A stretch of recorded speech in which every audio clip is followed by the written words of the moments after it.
54th National Conference of the ANC. We are starting this morning with the Minister of Finance, Minister Malusi Gigaba.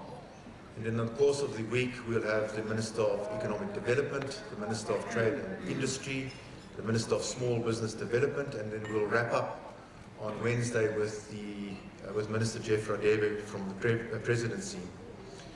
Front and foremost, this event is, this dialogue is meant for the business community to interact, have an ongoing conversation on economic matters, matters of business, between corporate South Africa and the political leadership of the country.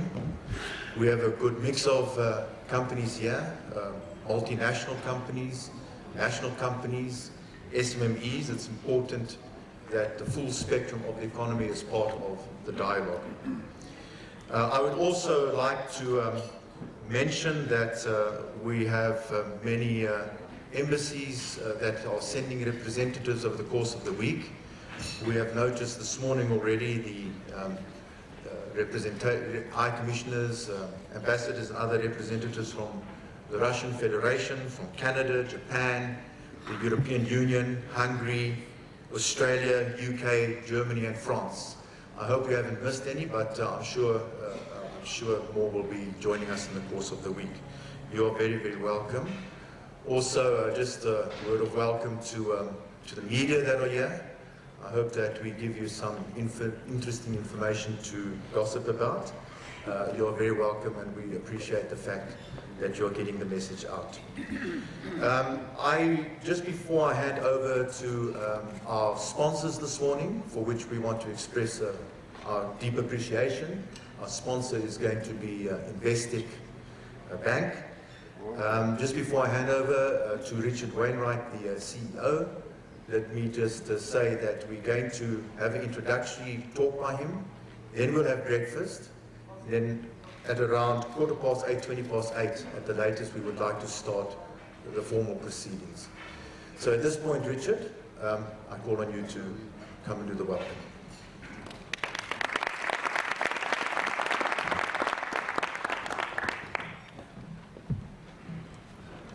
Good morning, everybody, and welcome.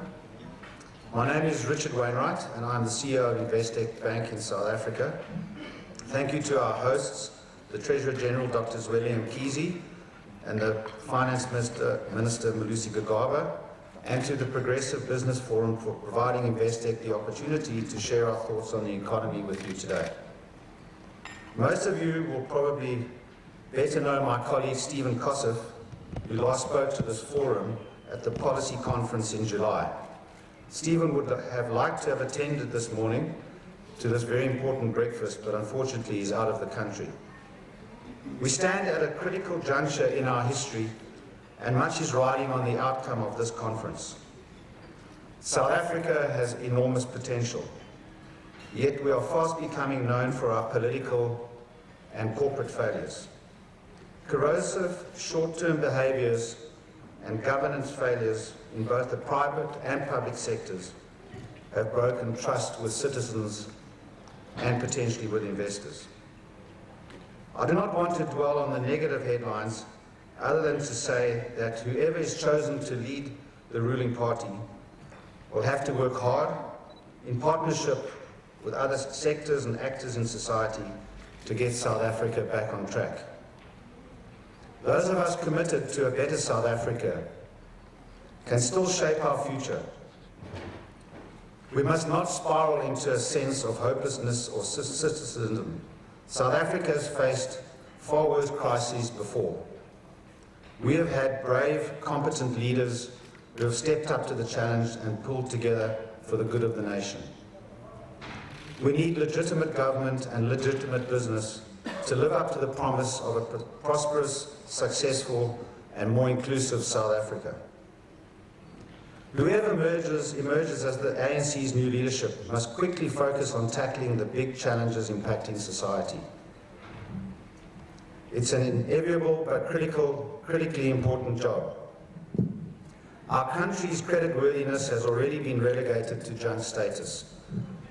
Investors and the credit rating agencies are carefully watching the outcome of this conference for signs of where South Africa will end up. What the Finance Minister will tell the market next February about the budget will be key. Unless there are credible plans for fixing the current malaise, there are likely to be further downgrades. This will result in false sell-offs in bonds and equities as we fall out of the investment-grade bond indices. Billions will potentially flow out of South Africa.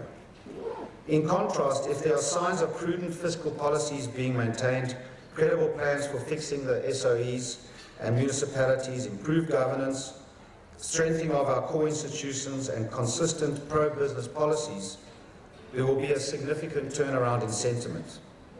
South Africa will see a strong inflow of funds and investments. This would make an enormous difference to the lives of ordinary South Africans, many of whom live in poverty. Improved business confidence will allow banks to lend to businesses such as yourselves, and in turn fuel job growth and improved economic prosperity.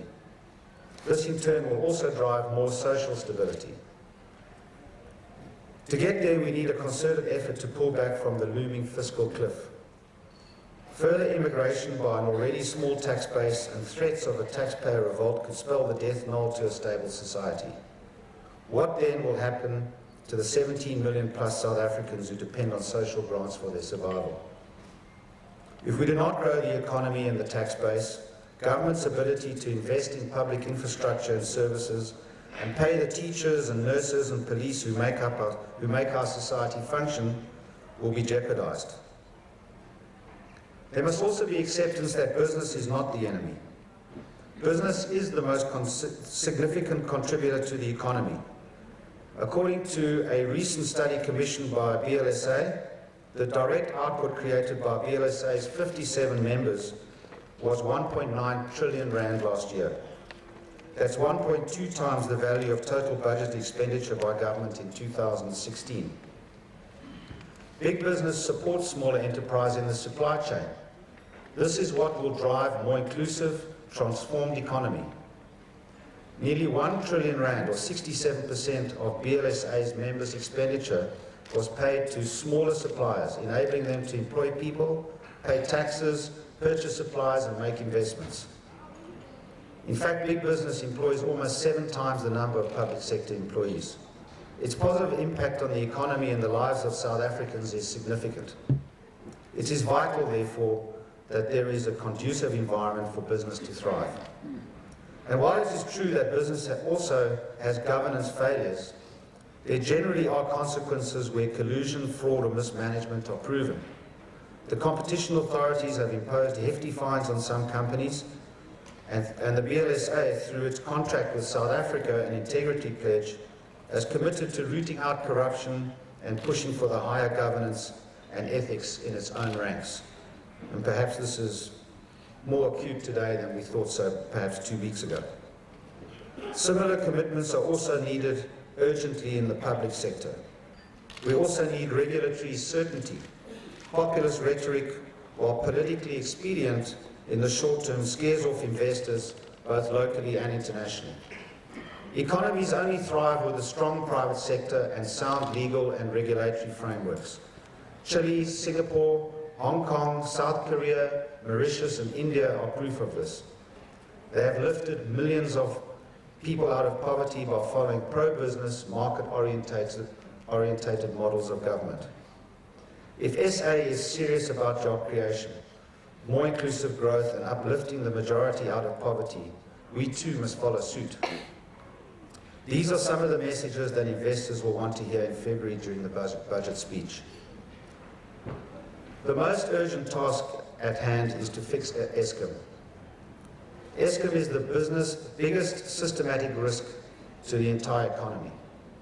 With more than 350 billion in debt, if Eskom defaults, South African banks will not be able to bail it out. This will be literally lights out for South Africa. We must hold on to our sovereignty. The prospect of turning cap in hand to the IMF is not one that South Africa should contemplate. The good news is that South Africans are generally pragmatic. Urgent corrective action can and we have already started to take hold. SAA, with a new CEO and board, compromising seasoned private sector directors, is a good start. Changes at Eskom, however, remain unsatisfactory. The state-owned enterprises like SAA, Eskom and Transnet, and critical public institutions like SARS are big, complex, and tough organizations to run. They are difficult to run effectively, even at the best of times. The exodus of skilled people from these institutions, combined with an alarming reports emanating from the parliamentary hearings and media, are ominous. To eliminate the cancer of corruption, rent-seeking and inefficiency, we urgently need a strong professional service culture and capable state. One that is underpinned by good governance. There are many skilled managers and former DGs and civil servants with decades of experience in running complex organizations. They could and should be seconded back to public service. Just look at Mark Barnes at the Post Office, which has now finally been allowed to provide social grants at what promises to be below government's budget. I'm also reminded of a colleague, Pakamani Hadebi, who a few years ago went across from National Treasury to stop the implosion at the Land Bank and very successfully took it back to the capital markets. There are many other skilled and patriotic South Africans who would be willing to step forward and give back to the country. I did remember, Mr. Minister, our Chief Executive, Stephen Kossef, himself offered that to you. Once the SOEs and municipalities are run more effectively and underpinned by strong governance structures, government will be relieved of its significant debt obligations. The savings can be redirected to help the most marginalized in society. At the same time, we must also prepare our youth for a decidedly different future, for the so-called fourth industrial revolution. In this centenary celebration year, it's worth remembering Oliver Tambo's words, and I quote, "A country, a movement, a person that does not value its youth and children does not deserve its future." Yet we continue to let our youth and ourselves down. A recent international literacy study found that 80% of our grade 4s cannot understand what they read. With more than half of the youth unemployed, a massive crisis is starting to face us. As a start, let's urgently fix our public schooling system. Let's retrain our teachers. We must also bring back vocational training colleges. Institutions like the sector and educational training authorities must become more accountable. And the private sector can also assist. Our private schools are already world-class, and on-the-job training and mentorships, such as the YES program, the Youth Employment Services, which is attempting to put 1 million youngsters back into jobs to receive quality internships with corporates over the next 3 years, are a good start. There needs to be a focus on science, technology, engineering and mathematics in particular. IBM's global CEO, Ginny Rompty, believes that 25 million coding jobs will move from India to Africa over the next decade. South Africa too must be on the destination list for these new jobs. It's for this reason that Investec's CSI and bursary schemes focus on maths and sciences. We have a young graduate called Abonga Nganga on our graduate program this year. Despite his humble beginnings in Khayelitsha, Abonga passed his engineering degree from University of Cape Town with straight A's. Another of our pro-maths bursary graduates, Lumka Mbisi, too hailed from an underprivileged background. She was the first engineer, in fact the first aeronautical engineer in her family, and has gone on to work at NASA in the United States. To extend more such opportunities, we are supporting the Codex initiative, which teaches townships children how to code.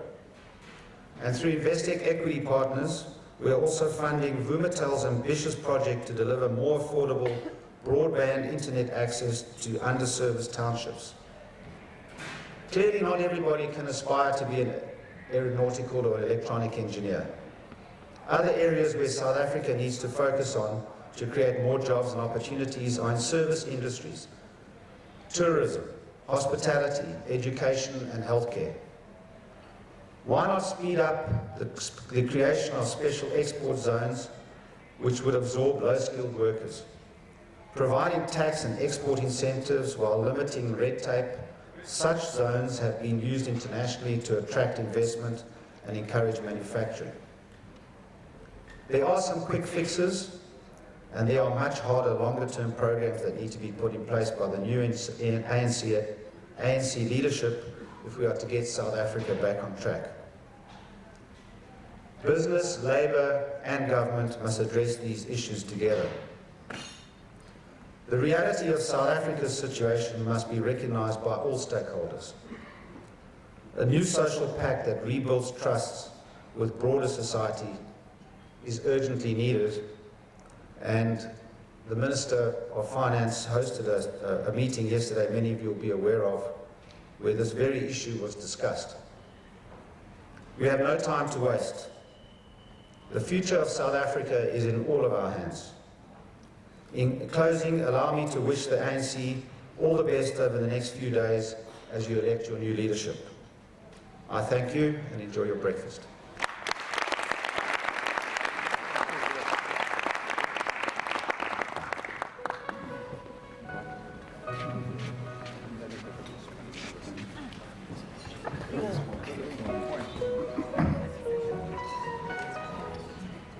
Thank you, Richard, for that very good start to this session. I'm going to change the program slightly because you may be aware that there is a National Executive Committee that has been held this morning. So I'm going to call on the Treasurer General, Dr. William Kizi, to make his remarks before breakfast. Dr. Kizi.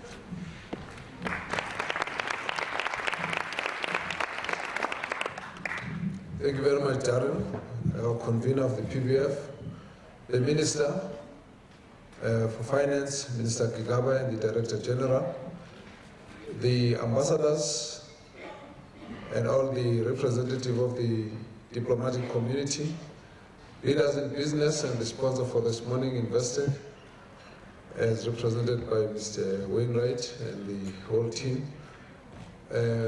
Colleagues, comrades, ladies and gentlemen, good morning to you all. I do want to say to you we are very grateful to have you here and the full support that you have given to this series of breakfasts which we'll be having for the next few days. And of course I want to appreciate the support that you gave to us during the policy conference when we held the late June this year. Once we had this breakfast, there was a conference going, and it added quite a lot of spice and value to the conversations and the discourse that we were all about during that time. And we trust that these breakfasts are going to also offer the same opportunities for exchange of views, conversations, where whilst it's not inside the closed session, but it is part of the entire conversation that South Africans are engaging in as the ANC is going through its conference. It becomes important for us because we believe that whilst we're going through our own policy formulation processes, you should be participating and sharing your views and also commenting on what is going on. It does feed back through to some of those discussions in the conference. I want to thank the Minister and his department, particularly the DG, for coming over to be with us, and we'll continue to have a number of ministers hosted in the morning so that you can exchange your views. Part of the mandate of the Progressive Business Forum is to create a platform for the policymakers, government leaders, and business to sit together and discuss common issues that will take our country and our economy forward. I do want to say as well that a lot of focus from the whole country and the world is on the conference that's going to be going on here, largely because we're at a change of era, change of generation in terms of the leadership of the ANC. So it is expected that this issue will create a lot of excitement, but we want to say at the end of it, all that we will be doing here will be electing an ANC set of leaders amongst ANC members and leaders. So whoever is going to emerge here will be an ANC leader, in the first instance, and they will work together as a collective to take the country forward. We have also said that it's important for everyone to know that we are going to be going through processes of discussion in terms of various policies, and these policies are going to be addressing a number of issues that have been raised here already by Mr. Wainwright, because we will be focusing on the issues of economic policy. It's important for us to look at what we need to do to transform our economy so that it's able to deal with the problems of poverty, unemployment, and inequality. And here we have to look at how this economy should be stimulated to grow at a faster rate, at a higher rate, that will be able to address the problems of unemployment as our National Development Plan has indicated. We need a growth up to, say, to a minimum of 5%, and that can only be achieved by a collaborative effort between government, private sector, labor, and social partners. This becomes an important issue as well. The issue of transformation has also been tabled quite strongly on the public discourse. We've spoken about radical economic transformation. Here we're really looking at the question of how do we ensure that the economy can be broadened in such a way that it's able to include those who have been marginalized, left out of the economy, or as we move from apartheid economy to a democratic dispensation. This is something that we have to address at the same time as we deal with the issue of growth, as we deal with the issue of creation of employment opportunities. It's important as well because a whole number of young people are out there seeking opportunities for employment, and this has to be addressed. And I think the figure of about 50% unemployment rate is in fact alarming. We have spoken about this. And the fact that unemployment rate has gone up to 28% is itself a challenge. But it does not require only the government to solve that problem. It means that we have to create a partnership wherein a very strong sense of confidence between business, government, and all the other social and other partners is built so that we can move the economy forward. Indeed, the issues around policies are going to be tabled here for further discussion, and your comments and your issues that you have raised with the ministers, with the ANC, are going to be tabled here to look at what are the best solutions as we move the country forward. It will be, we'll be looking at a whole lot of issues. How do we deal with issues of crime? How do we deal with the revamping of our education? How do we deal with the issues of improving our health of our people? How do we deal with the overall issue of creating a prosperous South Africa, which is a must because South Africa has to grow in a way that will make sure that all the people feel the sense of improvement of their own lives. Then they'll understand why we have to fight for democracy. So all of these issues are what's going to be on the table here. This is despite the fact that most of us think that this conference is only about the election of leaders. Yes, it will be about the election of leaders, but I also want you to know that as those leaders get elected, we want to ensure that the most important thing is what they will be doing.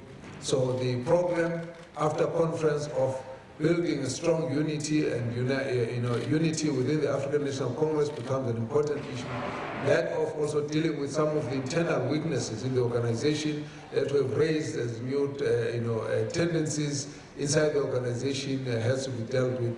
The building of strong ethical leadership, the issue of dealing with irregularities that sometimes worry our branches. Those are some of the issues that we are here about to correct.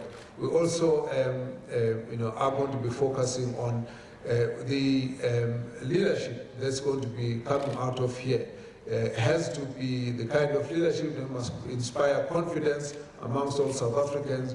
And we also want to make sure that despite all the court cases, the disputes from the branch general meetings, and I actually don't mind going to all those kinds of terminology because I see everyone reads about BGMs these days, and we read about disputes and all of that inside the ANC. Of course, all those issues are up there in front of us, and the court cases that have had rulings. We will deal with all of those things to ensure that the conference is orderly and that the conference is successful.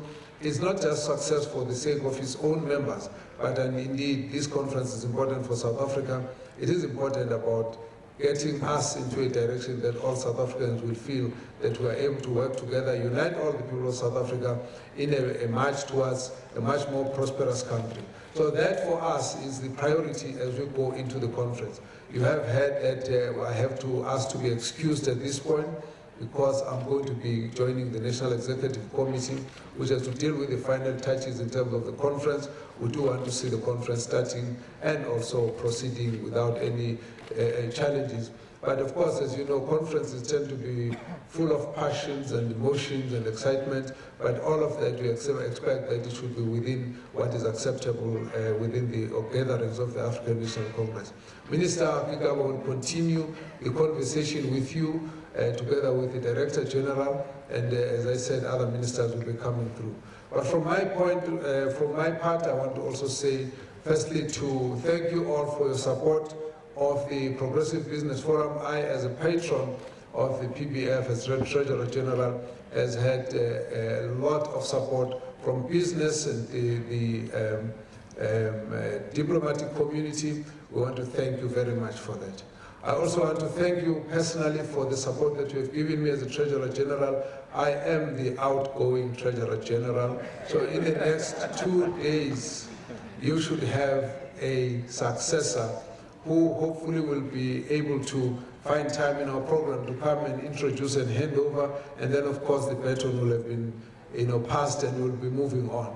What we say to all our members is that whilst we're building towards a successful conference, we want everyone to always remember there's ANC before conference, there's ANC during conference, there's ANC after the conference. So once you have the change of leadership, doesn't mean that everything is going to crash because there's a new leadership. There will be continuity once there is change. This is how we deal with it. And so, ladies and gentlemen, I wish you a very fruitful morning and enjoy your breakfast and everything of the best.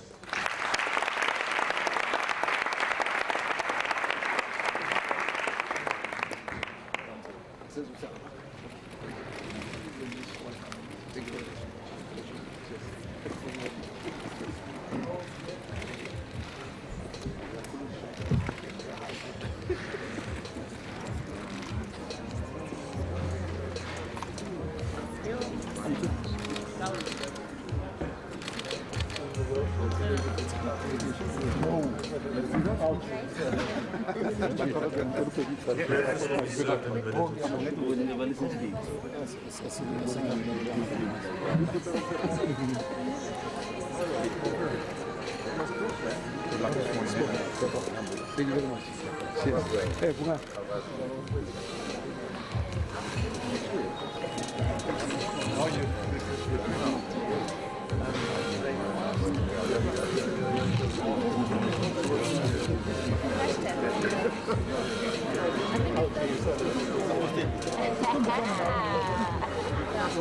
Twitter already.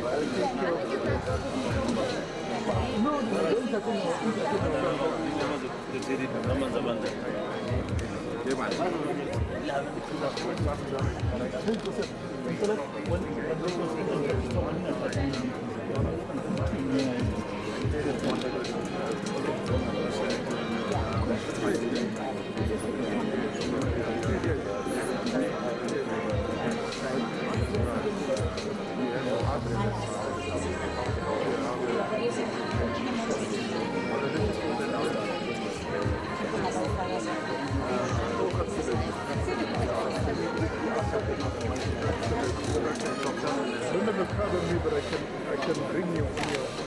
Chairman, Right now, you're my brother. I just want to grab a picture of you standing in that one with the minister. With the minister. Right, it's changing. All right. If you can just take with us.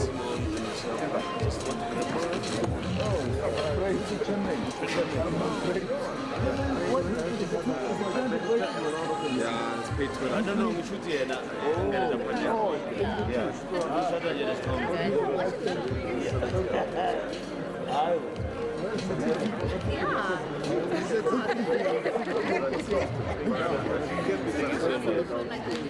Thank you so much.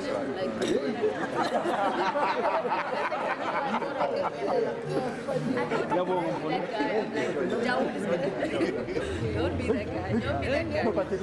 Don't be that guy. Oh, that's pretty key. And what?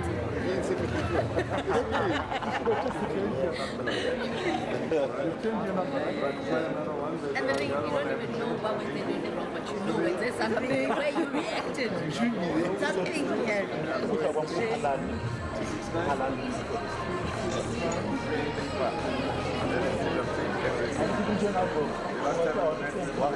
And my girlfriend.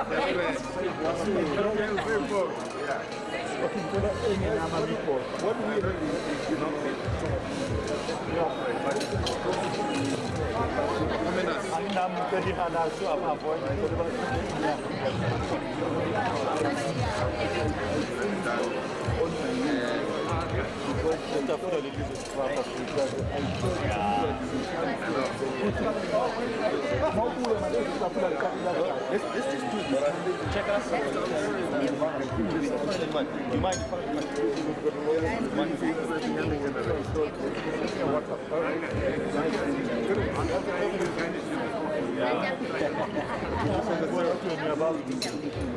I think right now people go. Yes, you want to have a comment at the conference. What do you mean? What, live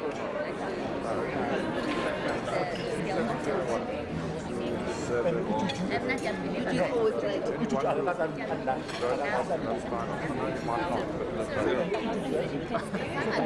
How are you doing? Where's Denver?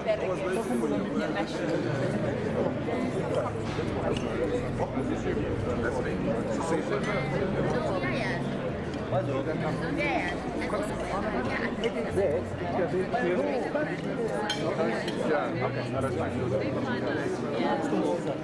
Yeah, sorry. So you just want to ask about... Yeah. No problem. I'll just warn you. Nice to meet you, Facebook friends. How you doing? Okay.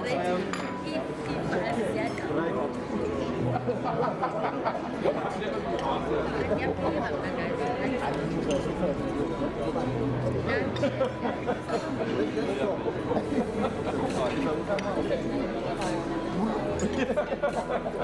On national TV, yeah.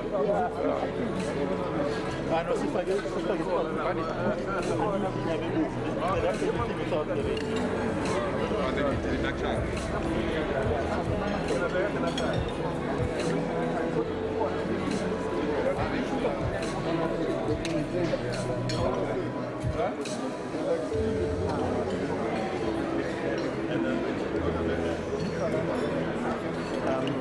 BLSA nominated on the official form, they nominated Tsaba Masek. September, yeah. But, she's going to quickly help you. Okay? Let's just unpack that one. Can we go to the right? Let's understand what happened there. So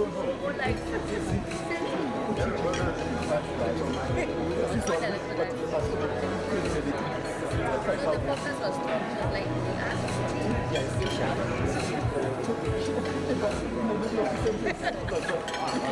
But then don't this is televised live on television. We're not, no, like, no, in the last like, I'm surprised. But my lady. Ati mama umbonile. Mama umbonile.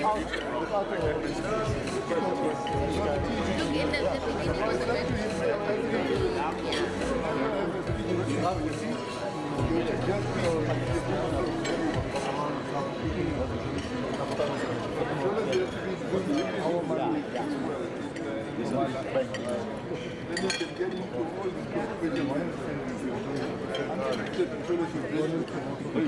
very I'll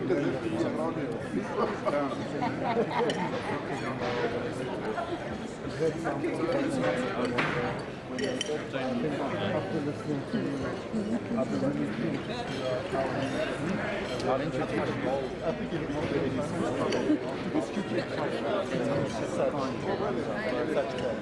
So we do a lot. Most of our programs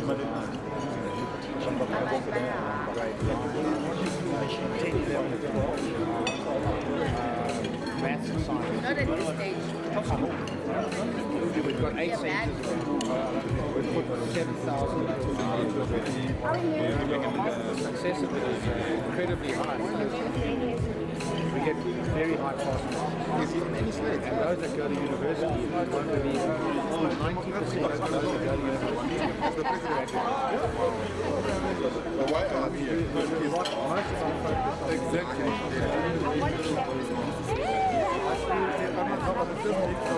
He's saying that listen to that. We've got 8 centres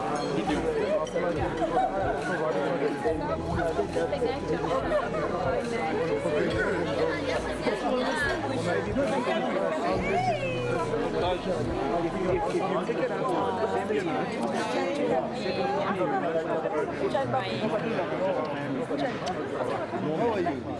I take kisses. I take kisses. How are you? Very good. And you? Good, thank you.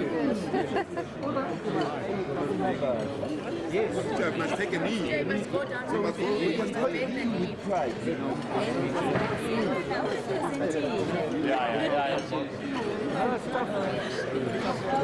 You bow down like it's I don't have money. They're going to start doing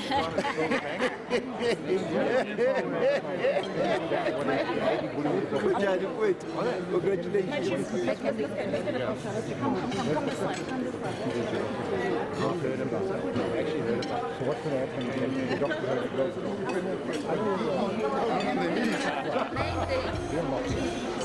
So thank you for that. Okay. Hi. Hi. Hi, how are you? Hi, Cindy. I'm Richard. Okay. I met some of your colleagues yesterday.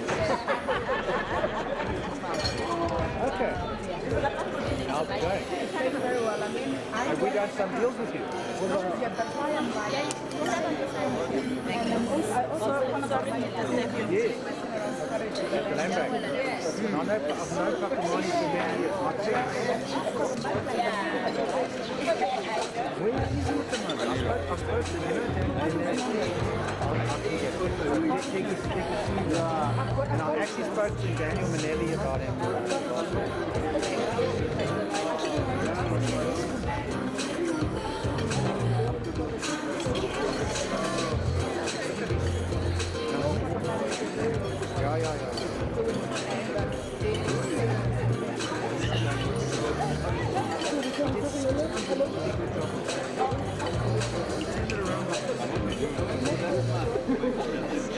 Yes, I did. I sat, George sat next to me. So,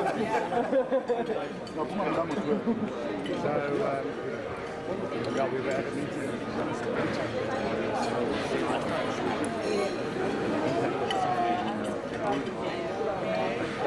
And the damage is done to our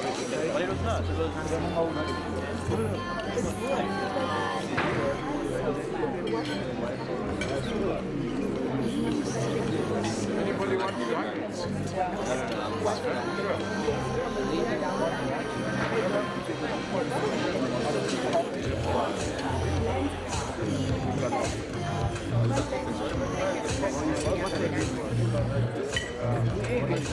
Only the half a cup. I know, I think I'm going to do Yeah. I just need a balance point. This is my own.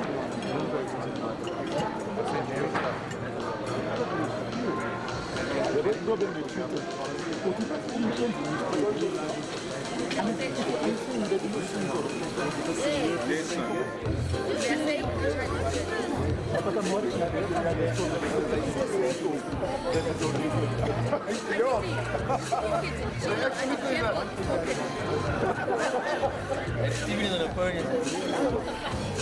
It's You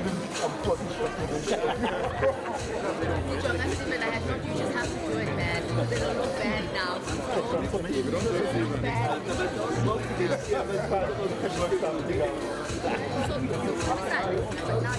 happening.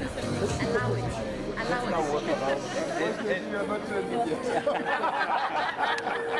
You know, it's incredible because he's sitting right next to the children. He didn't say anything. Manga, alternative facts. Alternative facts. Not even fake news.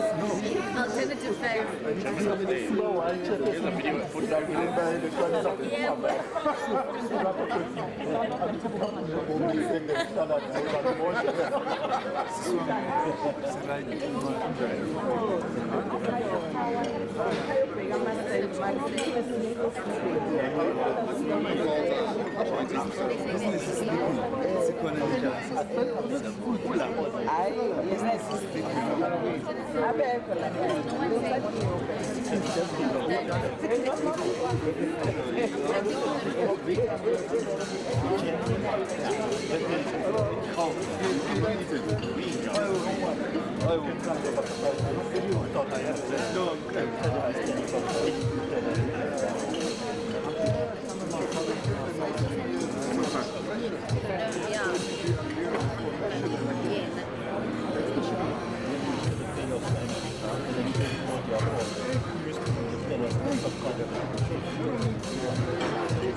What the hell?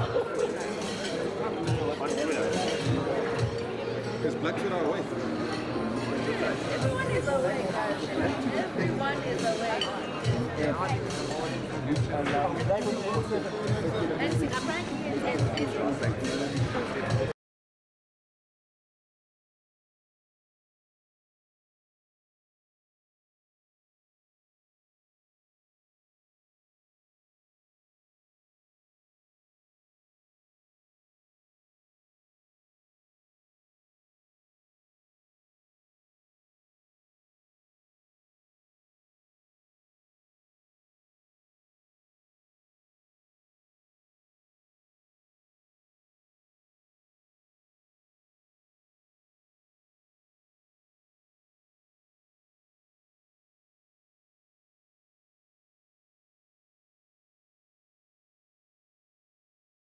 no radical socio-economic transformation to speak of. Inclusive growth is required because all of our social and economic challenges will be easier to address in the context of a rapidly expanding economy. A fast-growing economy creates more opportunities for wealth and employment creation. Businesses see more demand for their products and services and invest accordingly. Workers see more job opportunities and higher wages. The government receives more tax revenues to fund social services and invest in human capabilities and economic infrastructure. Several years of low growth have threatened to derail our progress in addressing the triple challenges of unemployment, poverty, and inequality. The credibility and sustainability of the political transition is critically dependent on the transformation of the economy away from its apartheid colonial legacy. There are two elements to this radical economic transformation. The first relates to the need to ensure that the ownership, management, and worker profile at all levels reflects the racial composition of the broader society. And the second relates to the need to transform the sectoral composition of the economy to reflect a post-apartheid industrial economy built on a large, stable, and skilled middle class, rather than a capital-intensive economy based on a minerals energy complex. Possibly one of the most crucial steps in this implementation was the decision by the ANC to build a developmental state which has the objective of actively intervening in the economy to drive investment in plant skills and technologies in targeted areas to achieve a long-term vision of a higher value-added, labor-absorptive, and racially transformed economy. In order to do this, the state needs, among others, the ability to build strategic coalitions with key players in the economy to drive this agenda of radical socio-economic transformation. Ultimately, as Chalmers Johnson states in the article, The Developmental State Odyssey of a Concept, a state's power lies in or derives from broad-based legitimacy and trust based on its achievements, rather than merely how it came to power.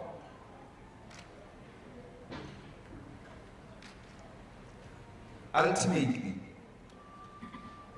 as is the experience of the liberation movements across our continent, the excitement of liberation wears off,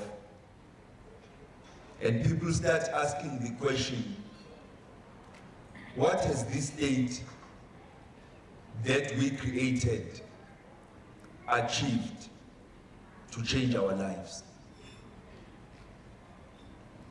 Johnson further says that the legitimacy of the leaders of a developmental state comes from people working together.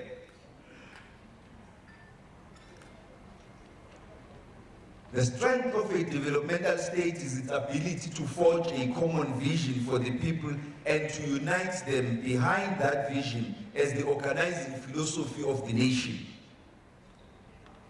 so that they all pull towards the same direction. This is what defined and underscored the success of the East Asian developmental states, in addition to forging strategic developmental coalitions. Right at the outset of the Chinese policy of opening up led by Deng Xiaoping, he outlined his vision in an interview in 1979 and said, I quote, "The aim of our revolution is to liberate and expand the productive forces.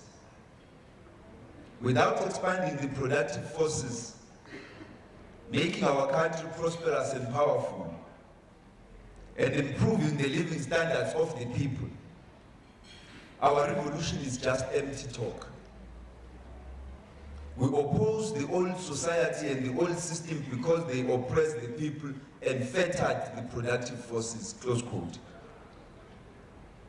Later on, he proceeded to say, "Of course, we do not want capitalism, they in China, but neither do we want to be poor under socialism," quote unquote. This is an important phrase. We do not liberate ourselves to be poor under the new system that we are creating.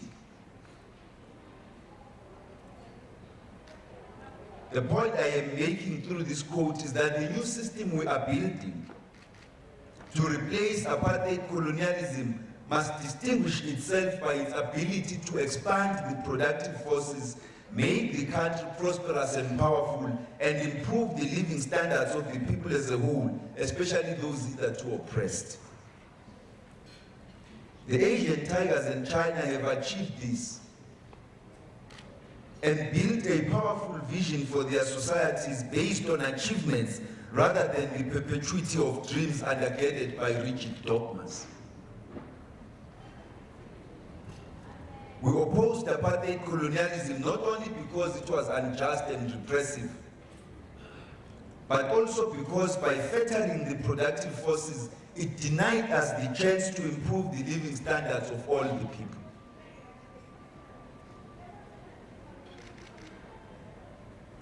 As the Chinese have proven, this is not merely a function of ideological dogmatism, but we need to be very pragmatic and engage the power of private sector capital and resourcefulness in pursuit of this goal of radical economic transformation.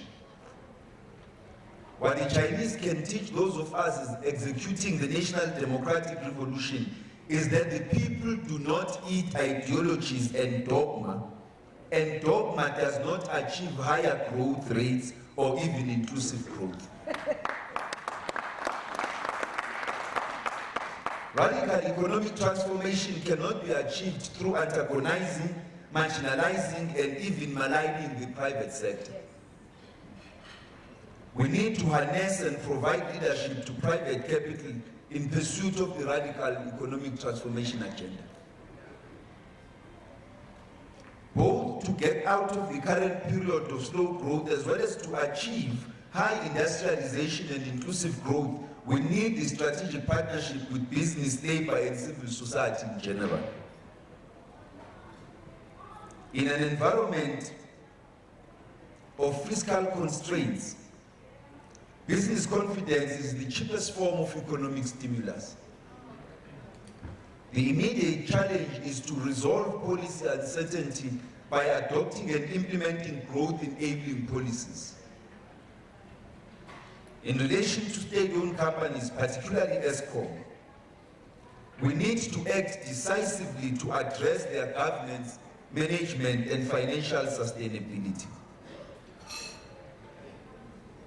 Before I turn to some comments on fiscal policy, I want to emphasize that the fundamental problem we face, which the incoming ANC leadership must confront, is the low growth trap we find ourselves in. Economic growth in the South African economy slowed from 3% in 2012 to 0.3% in 2016. Over the last 2 quarters, we have seen stronger economic activity, largely driven by a recovery in mining and agriculture and stronger household consumption. At the time of the medium-term budget policy statement, we expected growth of about 0.7%.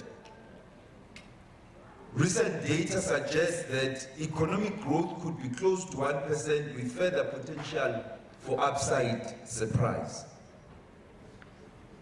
The economy is finally growing, but it is growing slowly,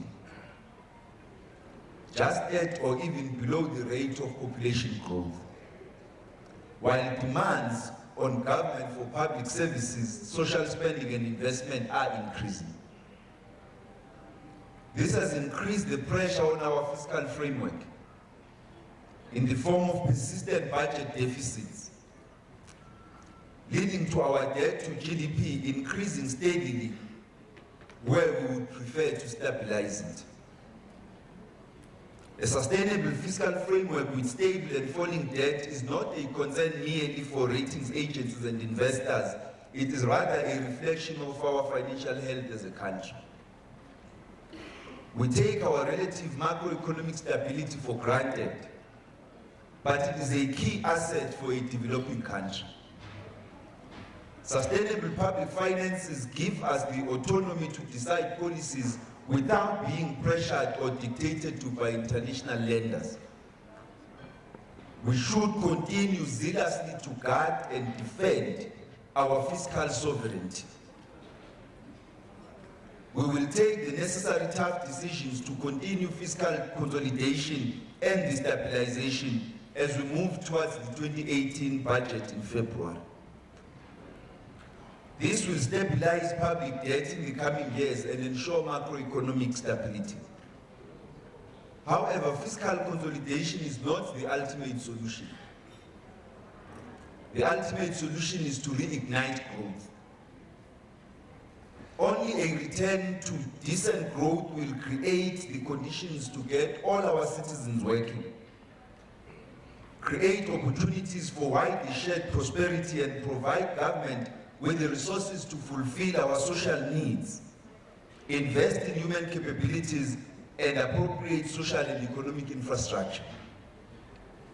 To do that, we need to forge a coalition of all social partners for a program of inclusive growth and transformation. We need to leverage our traditional strengths of mining and agriculture.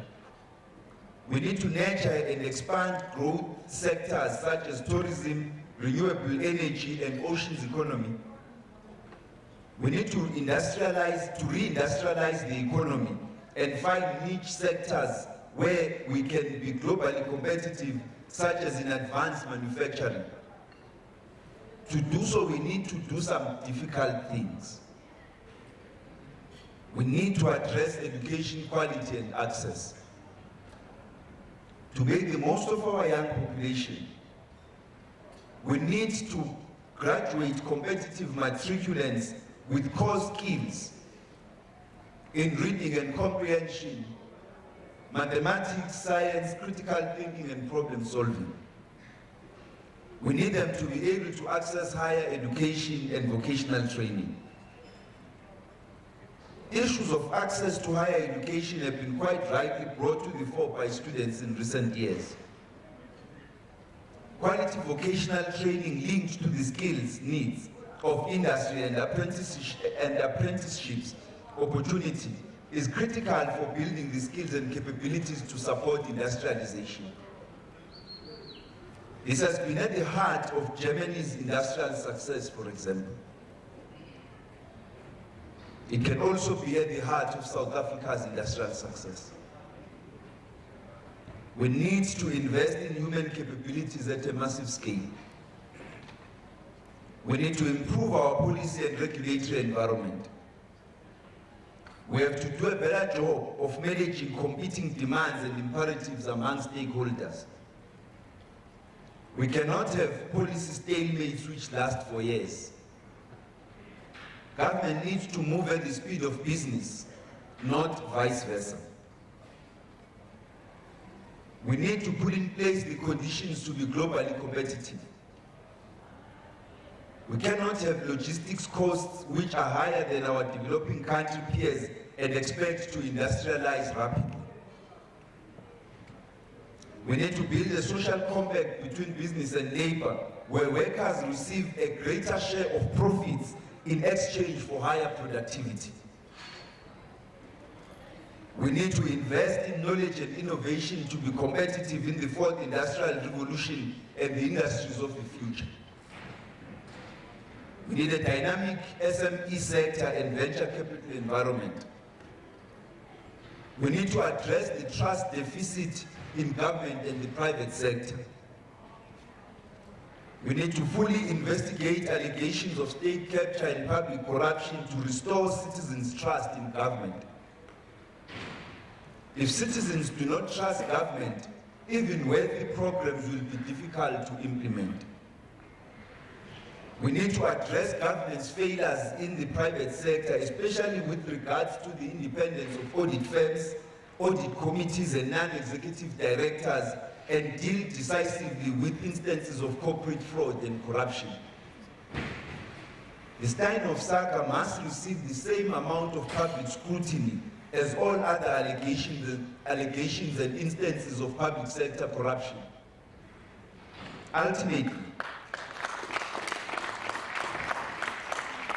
we need to act decisively to restore public confidence in our public and corporate leadership, as well as in our reputation as a country. In this regard, we need a united and decisive response. Not to be vocal selectively and silent in other instances when it suits us or when it's uncomfortable to be vocal. In conclusion, I would like to encourage the incoming national leadership of the African National Congress, rather than be daunted by the many challenges facing our country, to see opportunities and be resolute in uniting the movement and the nation. I would like to encourage the incoming leadership to be decisive in speedily implementing the resolutions adopted by the conference. Because in many instances, uncertainty is created not by a difference of opinion about adopted policies, but by mere lack of implementation. Our people are hungry for change.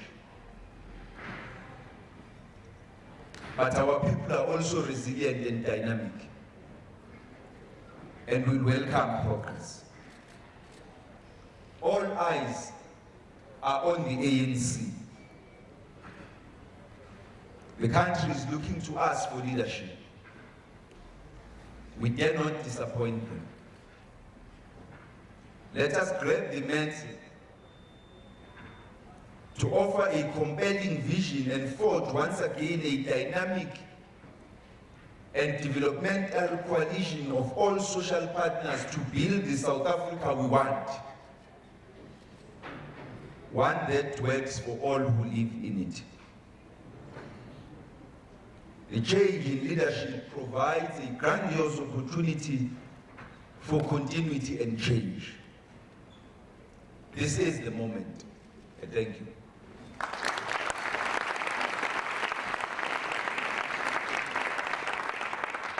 Thank you very much, Minister. We are now going to start the conversation. So if I can ask you to indicate who would like to make a contribution. In doing so, if you could just, when you do get the mics will be sent to you. Just indicate who you are and what company you are representing.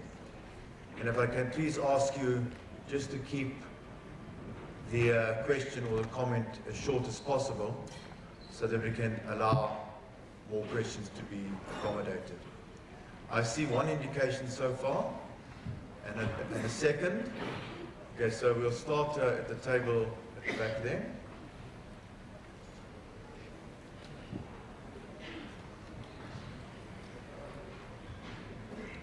You can just give me an indication, anyone else so long? Thank you. My name is Paul Upega. I'm from a company called PK Financial Consultant.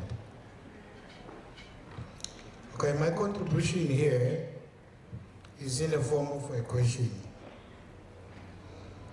You see, when you look at the value chain in the mining and manufacturing,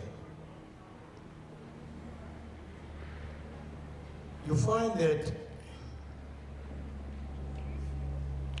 the beneficiation of those value chains are not happening here in this country,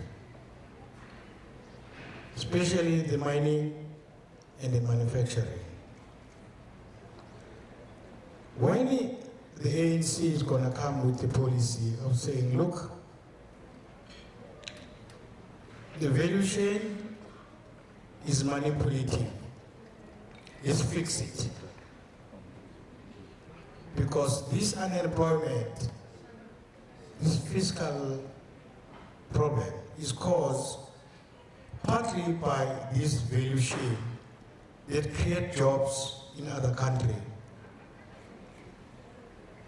out of our raw material. The second question is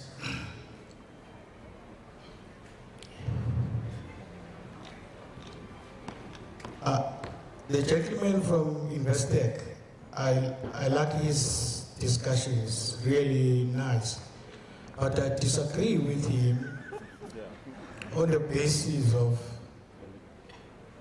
capital outflow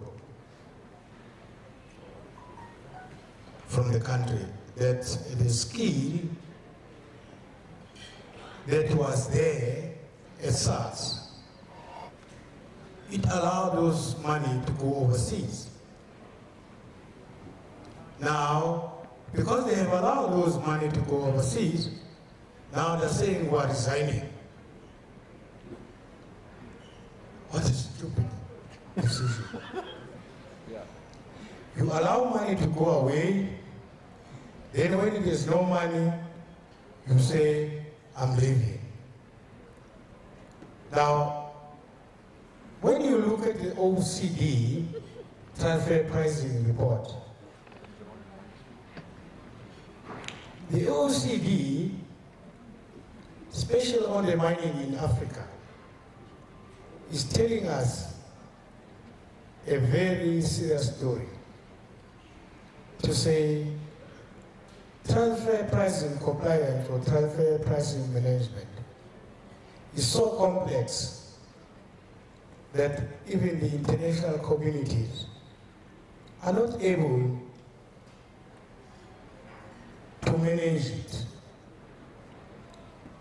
The multinational company are still busy with profit shifting to the lower jurisdiction. So we cannot then say SARS is a problem. The problem is multinational. Those people are not honest in terms of the Article 9 of what we call it tax convention. They're not honest. Because they take money that belongs to the government of those countries and they put it somewhere. So I'm saying to you, Minister, if then people are not there to implement the, let's say, the BIP project in SARS, then employ people from overseas. While we are training our guys to be competent in terms of this tax complex, then you further put a little bit of equilibrium between the appetite of investors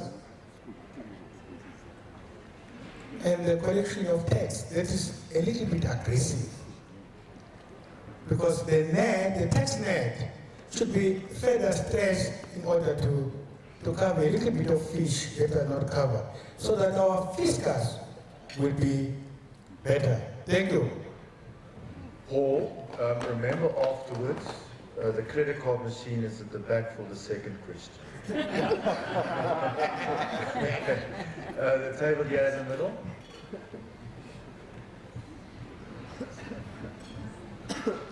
Can we just bring the mic quickly?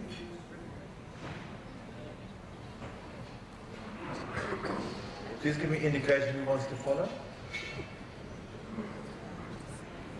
Honourable Minister, members joining us. My name is Neil De Beer. I'm the chairman of Gigaba International and the current president of the Africa Monetary Fund based in Dubai. One is a statement, sorry, Dubai. One is a statement, been there 9 years. Statement one, I don't think government should take the responsibility to change the fiscus and the attitude of this country's future. I think business should take the lead and business should help government to actually grow sustainable growth in jobs in this country. I think government should not be in business, they should help business. They should not compete with us in business. We chose to be in business because we understand it. If we don't get a sustainable job increase, and Minister, you're so right, and the gentleman from Investec, jobs and education is the future of this country.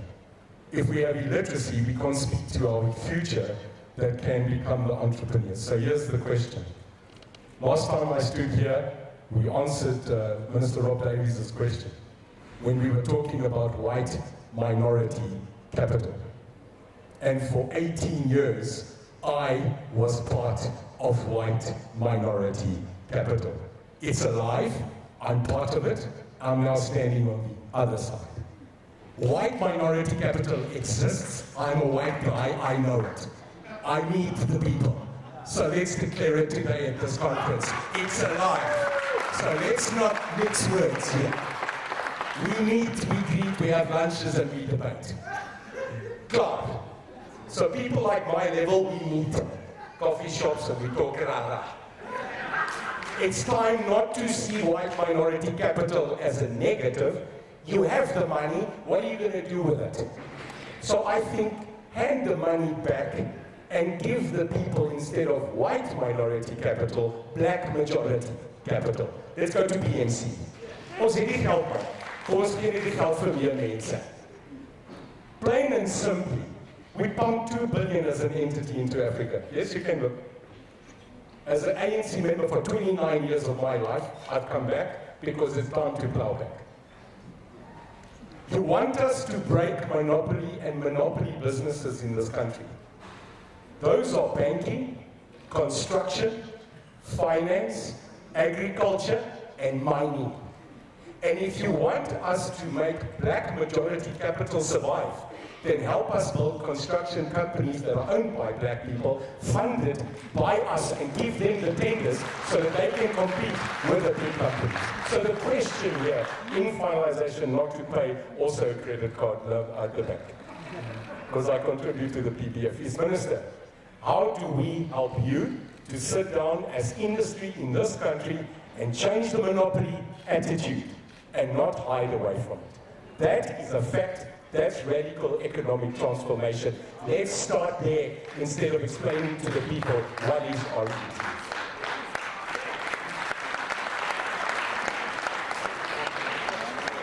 Yes, it's true, you do contribute, but you never gave me a clue as to how much money you had to pump in. Now I know. So we'll be having a discussion shortly. Any further question before we hand over to Minister? Minister?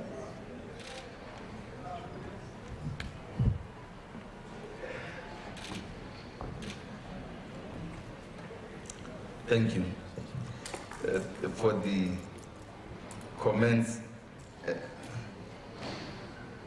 I actually don't think that there were any questions. I think that the people, the comrades who spoke, were stating their views. And I think it's a bit unfair to have to respond to their opinions since we're not in a commission.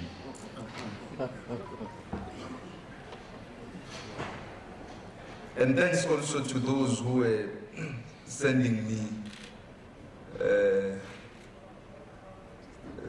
tweets and other messages on social networks, distracting me while I had to listen carefully to the comments that were being made and laughing about it because they said they could see I was reading and laughing at their comments. But I think, just starting with the issue of beneficiation, which is top on the 9-point plan, we should all agree that we need to move the mining sector in South Africa away from its heavy reliance on the minerals energy complex, commodity production and exports, to start industrializing, to develop the industrial sectors more, and through that to be able to therefore export value-added goods.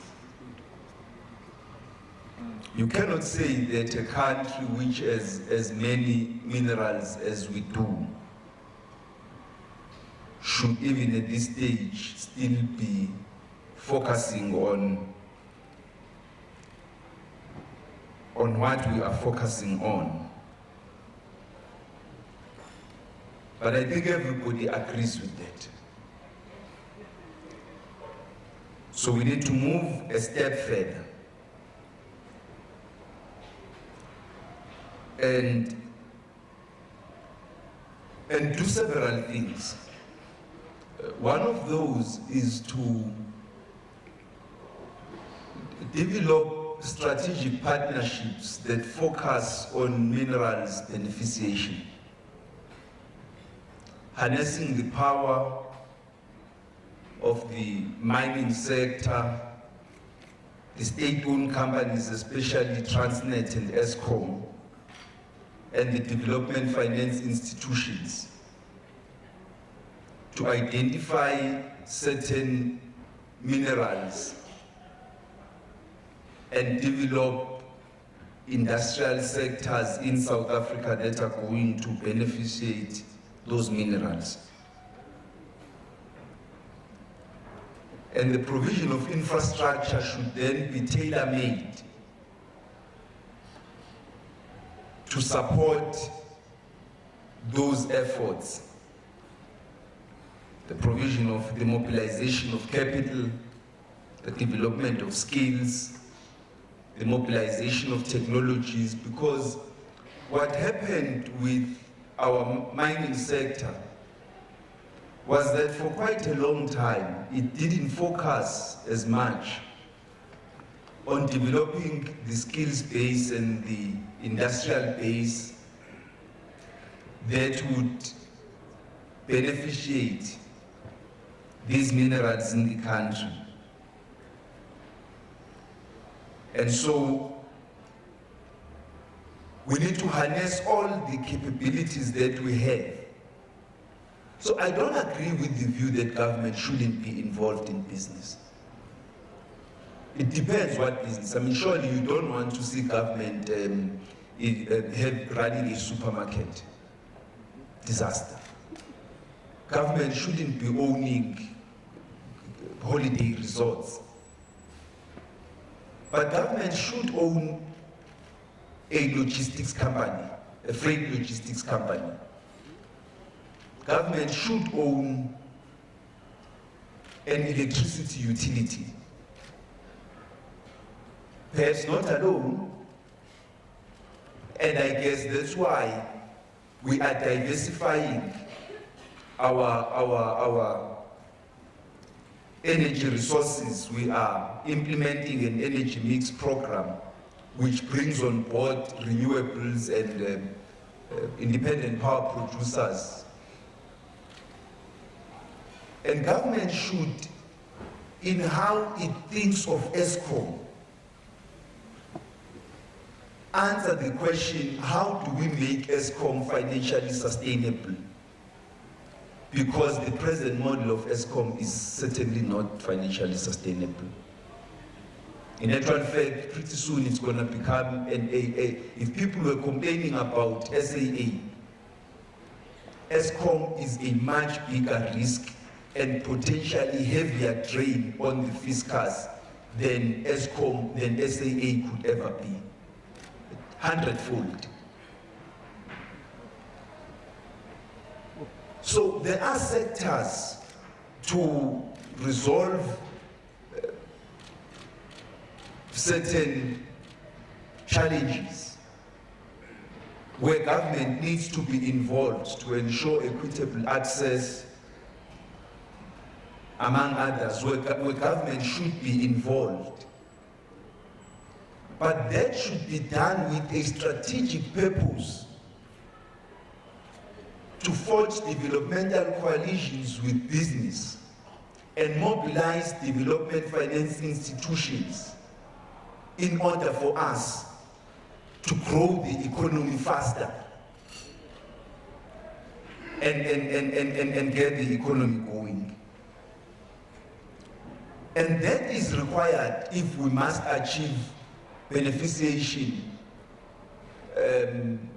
better than how we have implemented that program up until now. But we must ensure that the mining sector grows, that mining production grows, because if mining productivity is slowing down, as we have seen during the course of this year. So if you look at how at mining productivity this year and its contribution to GDP, and compare it to the past 3 years. During the past 3 years, mining contribution to GDP has been negative. But you can understand, there was global economic slowdown, there was lower demand for commodities globally, and we were hit by an enormous strike in the platinum sector just 2 years ago or 3. And all of that contributed to affecting the investment, the mining investment climate. But this year, mining productivity was higher in the first quarter. It's about 13.1%, slowed down to about 8.3% in the second quarter, and further down to 6.6% in the third quarter. You can pretty much anticipate that in the final quarter it will even be slower than 6.6. So, agriculture is doing the heavier lifting for our economic performance alone, when mining should be equally lifting our economic performance as well as agriculture.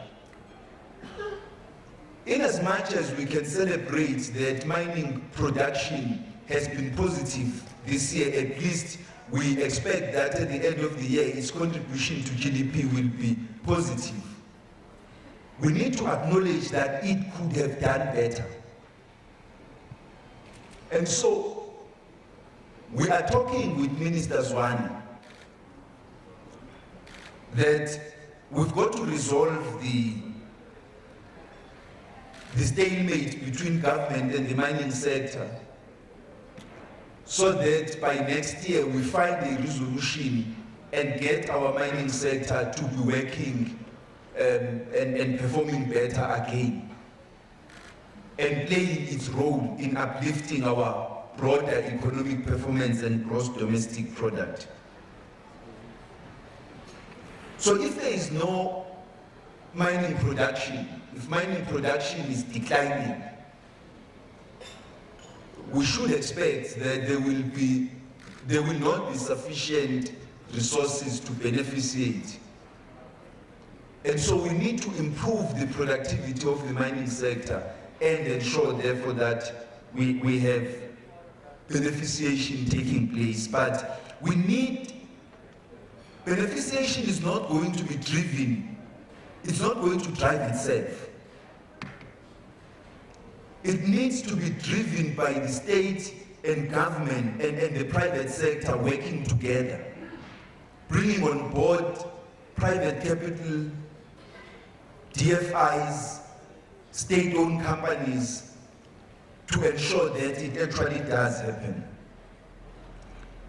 I secondly agree that base erosion and profit shifting and illicit financial flows are everybody's responsibility. I also agree that we need to build internal capacity and resources for us successfully to combat these maladies and ensure that we can keep as much of our revenues for our fiscal needs than let them leave the country. We've put in legislation, we've developed the institutions. We now need to see these institutions achieving just two things: build internal capacity within each one of them, at SARS, the FIC, the NPA, but we also need to see them collaborating more. And by internal capacity, I'm talking both about the technologies and people. Recruiting people, training and developing people who are going to contribute to this effort. Learning from international best practice. But we need to see our institutions collaborating more with one another. A greater team effort that will also ensure that those who are suspected are investigated speedily. If they are found to be involved in illicit financial flows, they are prosecuted with speed. and our money recovered and brought back to the country with speed. Because in criminal activities of this nature, the only way you can minimize is by sending the correct, strong message that we will, once we identify or suspect, we will investigate you, working together, we will prosecute you, we will bring our money back and ensure that in the future you are unable to do business and to get involved in these criminal activities. And then you send the message to all others involved in the same. I think what we need as a country is to work more with one another than spend more time debating and fighting and quibbling and doing all sorts of things as if we are siblings. Ultimately, yes, we are. We are nationals of the same country. There will be moments when we fight, when we don't see eye to eye. That's okay. But I think over the last few years, we have demonstrated as a country how much we can achieve by working together. I want to believe that the work which has been put in driving the CEO's initiative has had a tremendous impact on rebuilding the confidence, albeit slowly, and it's still fragile, it's still not where we want it to be, but it's been important in getting us to sit around the table and talk. And oh yes, we do fight, we tell each other uncomfortable things, and then we turn around and say, okay, having done all of that, this is what's important, let's get it done. I think that we need to do more of those, but we need to go beyond that, to focus on big projects and get them going. The only way you can industrialize South Africa is by building developmental coalitions with business. To go ahead to implement the minimum wage agreement and to do what I was suggesting, ensuring that workers share in the profits of companies, and in return, they improve their productivity so that the economy grows, because nobody eats dogma, nobody eats fighting. And the economy will not grow if all we spent our time doing was to prove to one another how intransigent each one of us can be. We need to get the economy going, and that should be our primary focus. And that's why I was saying from the outset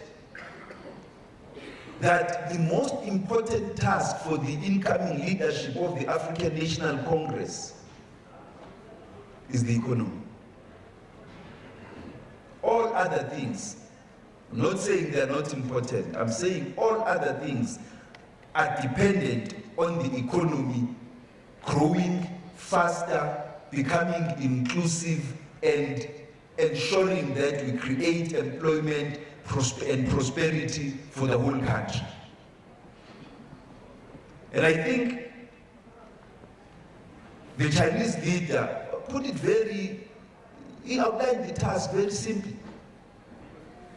Expand the productive forces, grow the economy, make it prosperous, and make China powerful. And ensure that everybody benefits from it, uplift the standards of living of the Chinese people. It's a simple message for us too. And to achieve that, you need to work together. Yeah, we will fight, it's okay. But I think what I'm calling for right now is not just unity, but it's united action. The vision is there. The NDP outlines what we need to do. We now need united action to achieve that vision. To resolve the structural impediments to our economic growth. To reform our state-owned companies and ensure that they become financially sustainable, to improve their governance and management. To uplift our skills base and ensure higher productivity that will improve economic performance. I think that also in part is how you will change what has been referred to as white monopoly capital. In addition to which, we need to continue implementing, supporting the Competition Commission in deconcentrating, because what you call monopoly in the capital doesn't only affect black people who are excluded. It also speaks to the fact that by 1994, only 4 mining companies, mining houses owned the majority of the South African economy. Almost every aspect of our lives were affected by just these 4 companies. The economy will not grow if we do not deconcentrate it. To ensure we reduce the barriers to entry for you aspiring entrants. Because even if you were to implement your procurement reforms in government, you still would face enormous impediments if your small businesses were confronted by monopolies and oligopolies in the economy. And so even as we say, even as we continue to debate about whether it's white monopoly capital or not white monopoly capital, but the fact of the matter is that the monopoly capital in the country needs to be deconcentrated. And all of us need to become participants. There are many small players who wish to participate in the financial services sector, in every other sector in the country. The only way they can access those sectors is by us deconcentrating all of these, and the Competition Commission plays a significant role in that regard. But ultimately, as we deconcentrate, we must grow the economy. I don't think when we sit at Treasury and talk about the levels of growth, I was saying to the President recently that the potential growth level of the South African economy is not the 2% we achieve every quarter. It's not the 1% we're earmarking at the end of this year. It potentially could, by the end of the year, would have grown by above 2% if we implemented structural reforms and SOE reforms. If we did just those.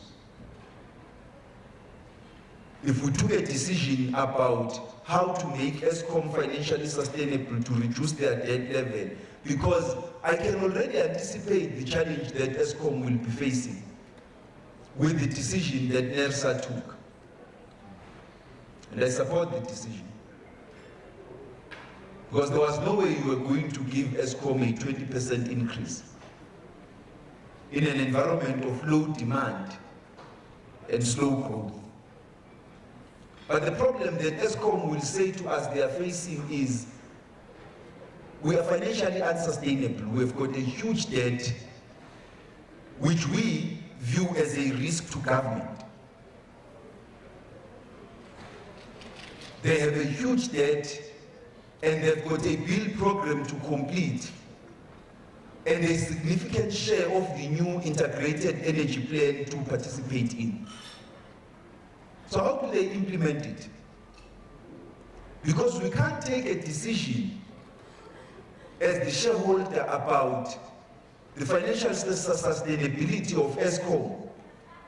We then shift the responsibility to NERSA to decide whether they give Eskom the 20% increase they want or not.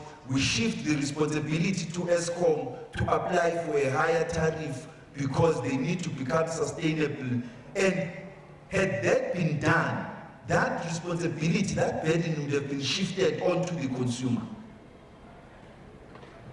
But this is not a consumer problem. It's not a regulator problem. It surely is in some ways not an Eskom problem. It is the shareholder problem. The shareholder must take correct decisions about Eskom right throughout the value chain of the company. And I think we could do better than we have done. Thank you.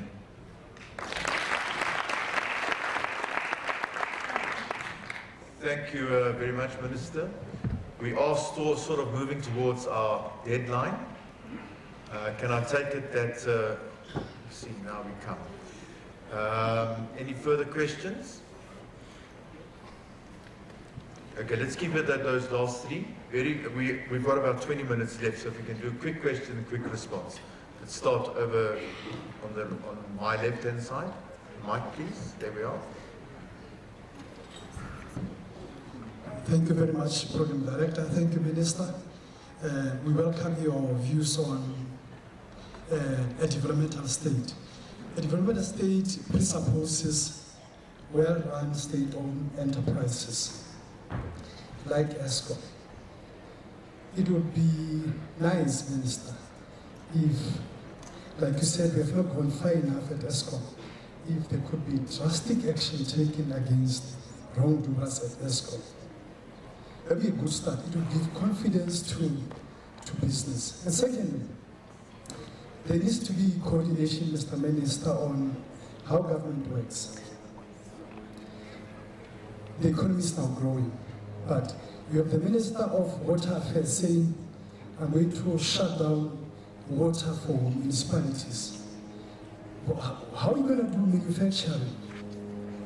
You know, this comes shortly after Eskom then also switched off electricity for municipalities.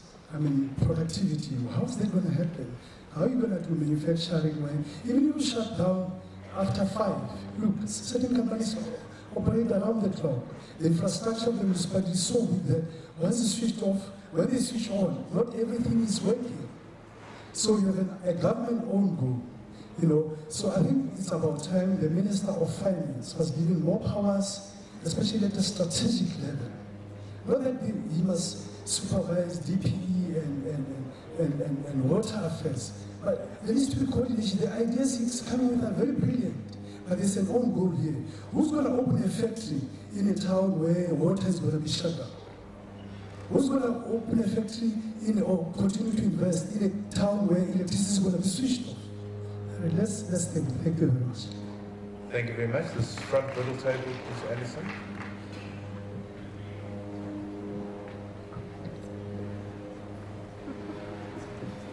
Colin Coleman, Business Views, South Africa. I want us not to lose the opportunity to congratulate the Minister, because I thought the analysis he gave in his speech was quite an outstanding analysis of the interplay between the need for transformation, growth, and unleashing productivity, human capital productivity and working productivity in the economy. So I'd like us to congratulate the Minister for that analysis and give him a round of applause first. Secondly, I think what the Minister said about populist dogma is very true, and we should avoid populist dogma slogans about the economy. I think the good news is that actually if we all work together in a social compact between business, government and labour going forward, there's some basic things we have to do, and the Minister has mentioned some of them. Fixing the state-owned enterprises. Eskom is clearly the biggest single issue in the state of enterprise realm to fix. Secondly, we have to fix basic issues surrounding regulation, surrounding the climate for doing business and attracting investment. And if we do those simple things, we will attract fixed direct investment, we will attract institutional investors into the economy, and growing at below population growth is nothing to crow about. We are really a 3% style economy in terms of growth. That's a 2 plus 1% real economic growth, 2% population growth, plus 1% economic growth opportunity. For us to get back to in the short term, we should be growing at 3%. That's where, by doing the basic things right, we can get. And with proper articulation and proper performance across all the sectors, we can grow that to 5%. So let's put that out as the target to get there. Everybody's going to feel a lot better about a growing cake than fighting over a pie that's shrinking. Thank you. Thank you very much. Last quick question at the back. Just indicate again. Okay, there it is. Yeah, last quick question.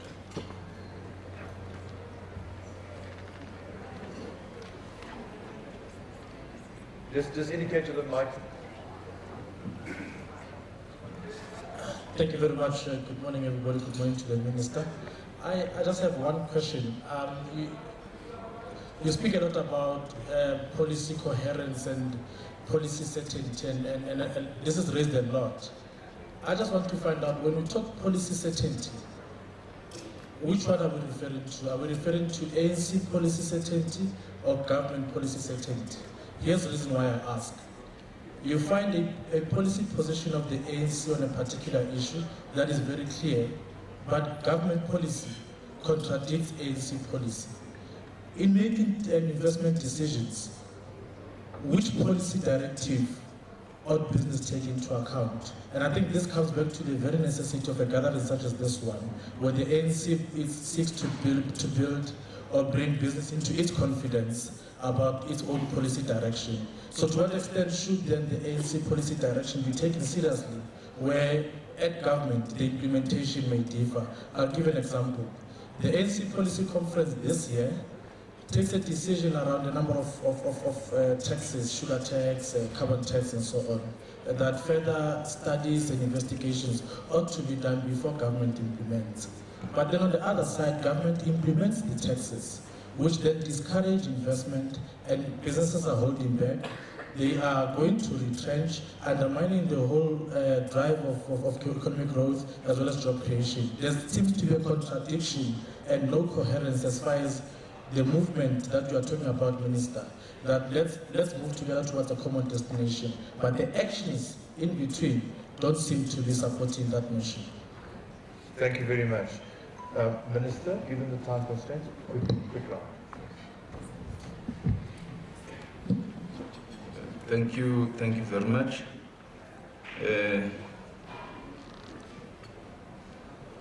Well, I agree with the first comment about what we need to do at ESCOM. I think we all know what we need to do at ESCOM. And the sooner we can take it, the more the DG here, Dondo, and I can rest at night knowing that the risk that ESCOM is to the government finances is mitigated.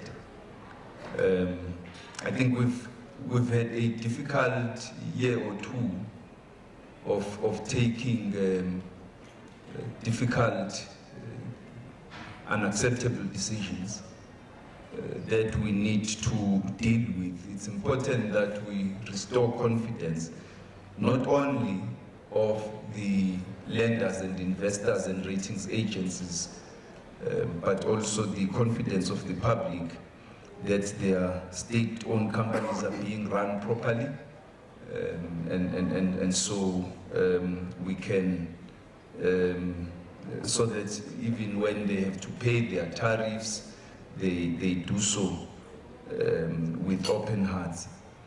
Generally, I think everywhere we need to run our institutions properly, to put the best people forward. That's why at the MTVPS, I made the statement that state-owned companies pay very well. They remunerate very well, and they're competitive in terms of remuneration, and therefore it's correct that South Africans and government should have high expectations of the people employed there. And that's why we took the decision that we're going to stop using government guarantees as perverse incentives.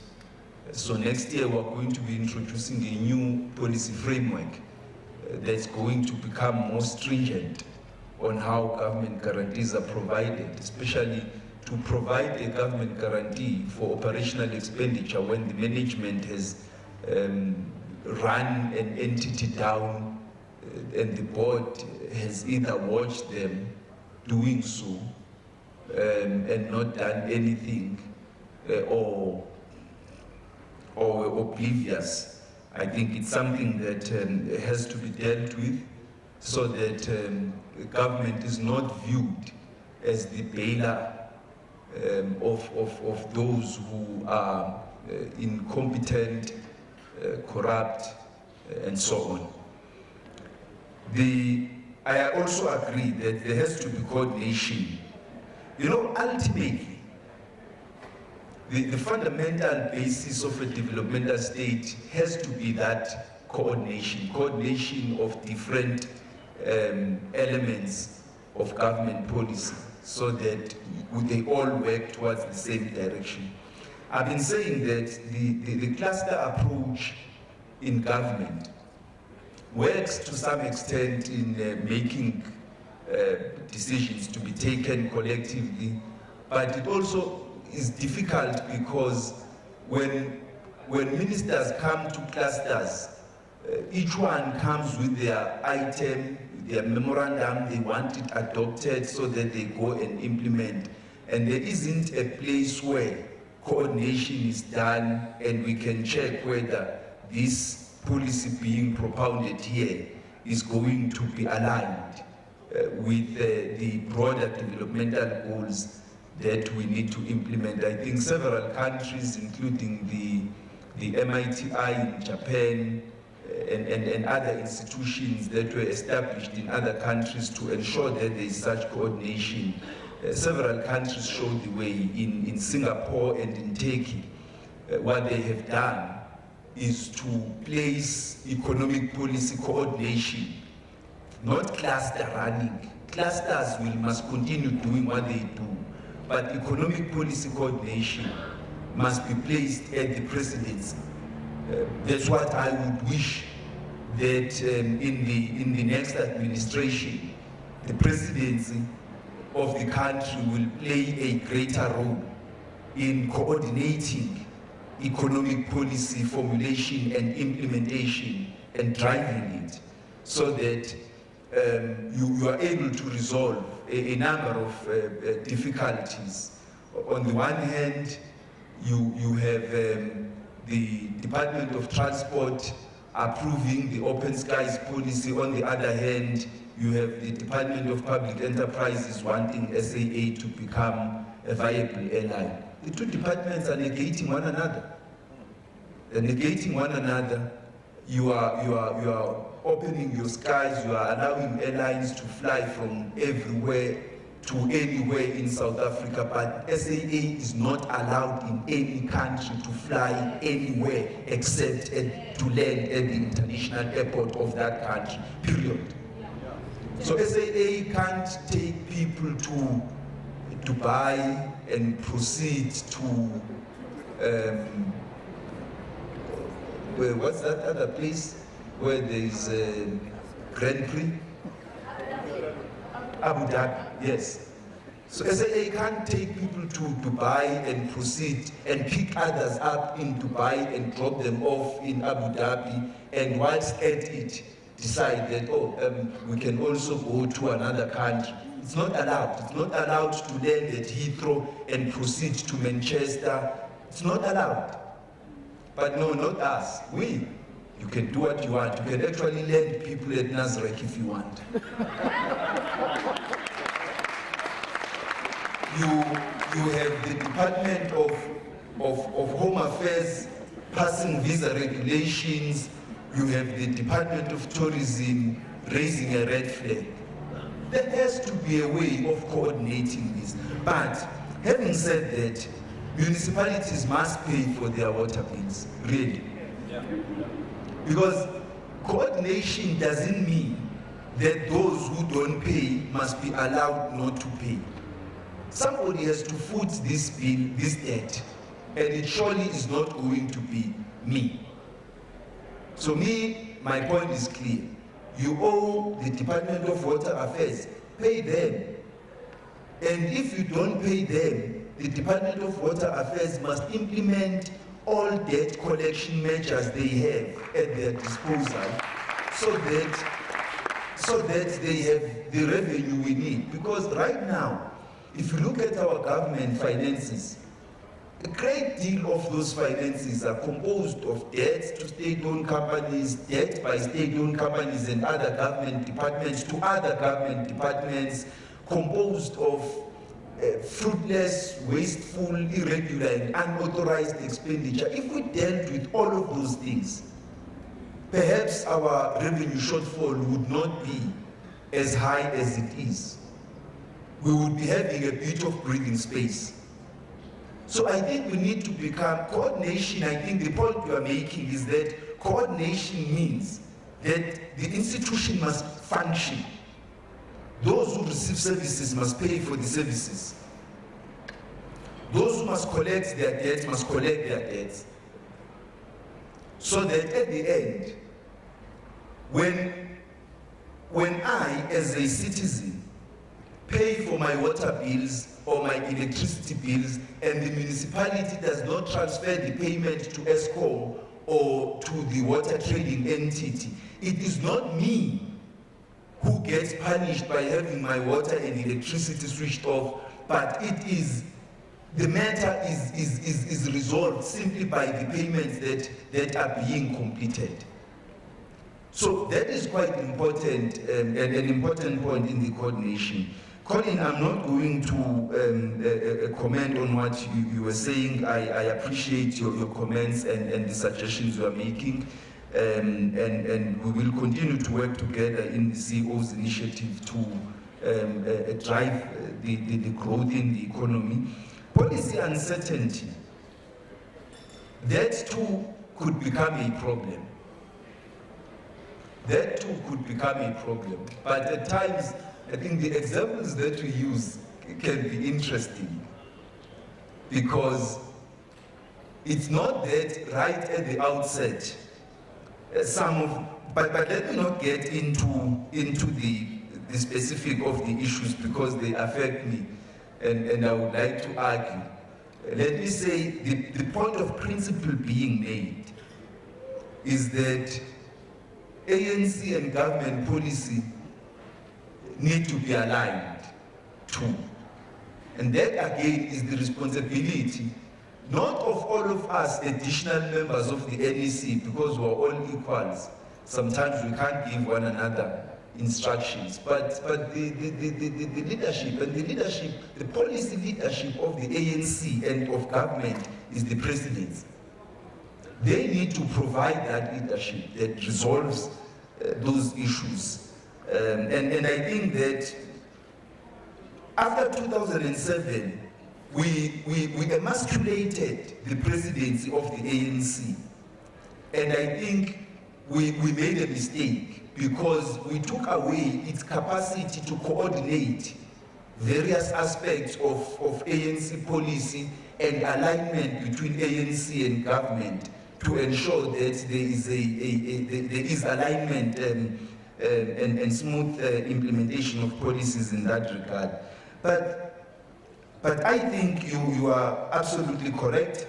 But the policies, the uncertainty we are talking about, when we talk in our lexicon, we're talking about your telecommunications policies, your mining policies, your energy policies. We're talking about your SOE reforms. But I think we're adding an important point of ensuring that government and the ANC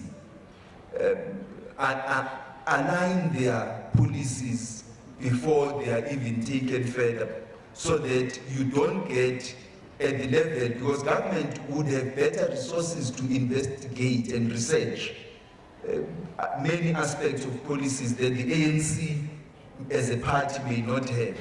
And so it becomes important that when government has done that, we who are deployees are able to share those with the ANC so that we can align. And once decisions are taken, we are able to move forward in a seamless way. But thank you very much for your comments, questions, and suggestions.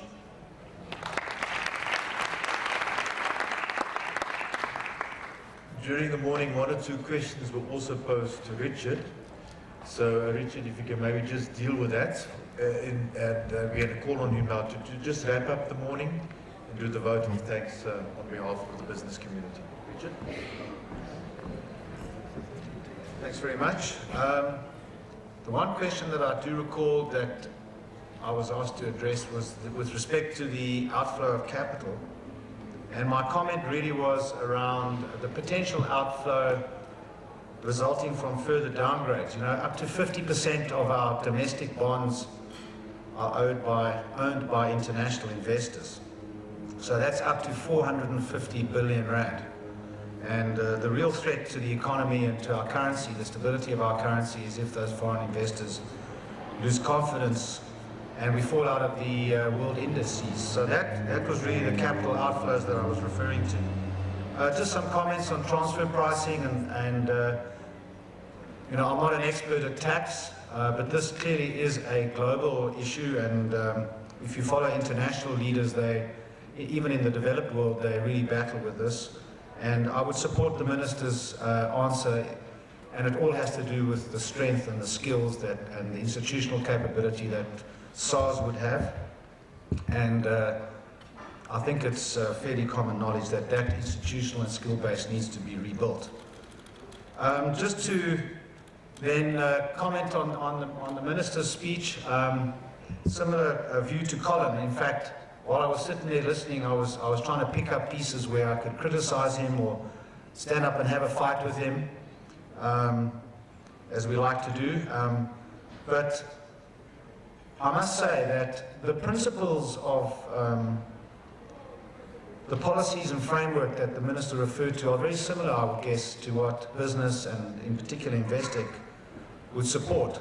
And that would be our top #1 priority is to get inclusive growth and make that a strategic priority.